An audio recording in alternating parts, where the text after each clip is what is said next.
ay gagawa tayo ng panghilot. Panghilot talaga. Yung panghaplas sa hilot. So, ingredients lang natin ay avocado. Hindi siya avocado, ibuto ng avocado mga me, at alcohol and ating pampabango. Gadgad-garin na natin mga me. Nahugasan ko na ito mga me. Napatuyo ko na rin kahapon. So, ayan. Gadgarin na natin. Nakagawa na ako mga me. Kaso, slice-slice naman yun siya. Ito, gadgarin natin. Para, ayan o. Ito naman ay ibibigay ko sa aking father. Kasi nga si Papa ay malaki na yung kanyang varicose sa legs. So, ayan. Mas maganda itong boto ng o leso ng avocado. So, marami siyang health benefits mga me, ang buto ng avocado.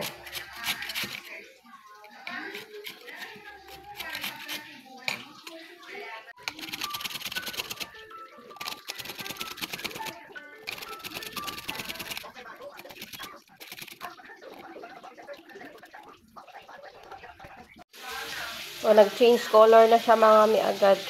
So, yun talaga yung buto ng avocado. So, ito yung ating alcohol and lalagyan ko siya neto.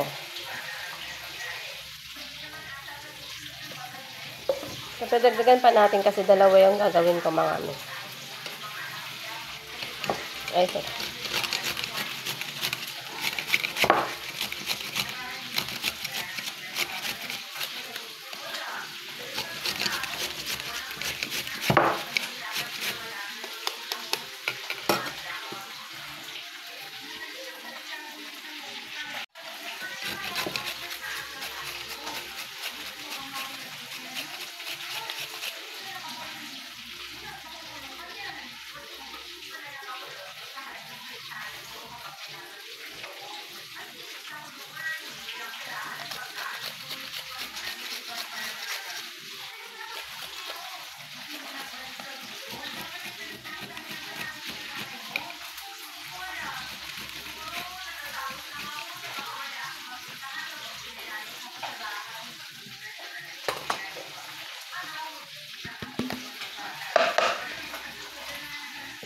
So, wala akong mapaglagyan mga me. Dito na lang ta sa plastic bottle. Kasi pag naubos naman to ay magre-refill tayo. So, hindi natin i-min sa refill ay, syempre, itatapon na natin ito.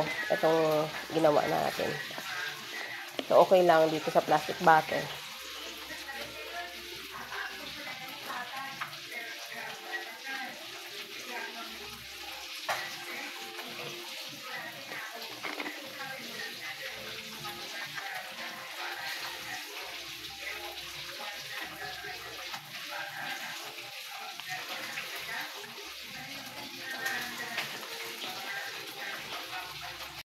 Ayan. Okay na ito mga me. So, ilagyan natin itong isa.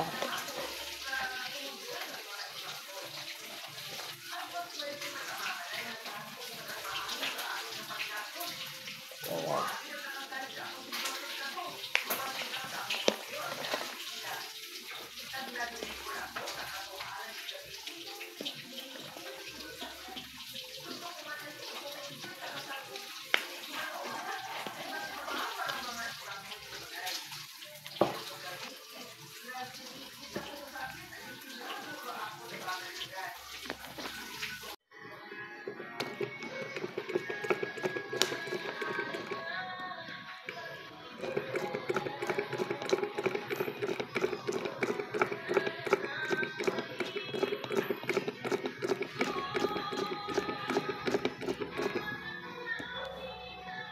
Ayan, nalagyan natin na ng alcohol.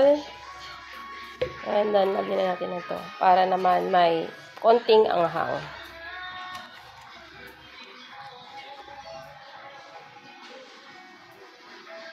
Ayan. And then, lagyan natin ng pwede natin siya lagyan ng gloves mga me. Ayan. Lagay natin. So, wag nyo lagyan mga me ng sibuyas at saka bawang ha, or mga luya.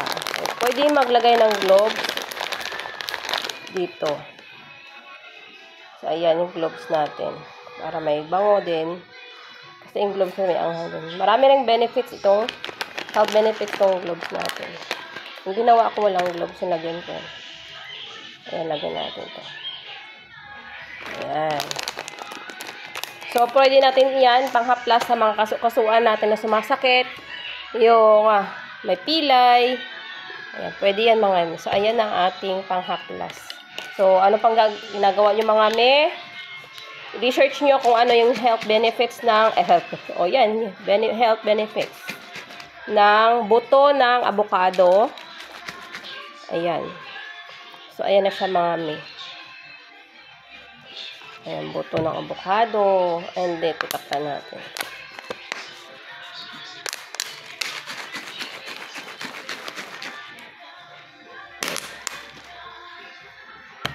Ayan na. Pwede na yan. And hello mga mi!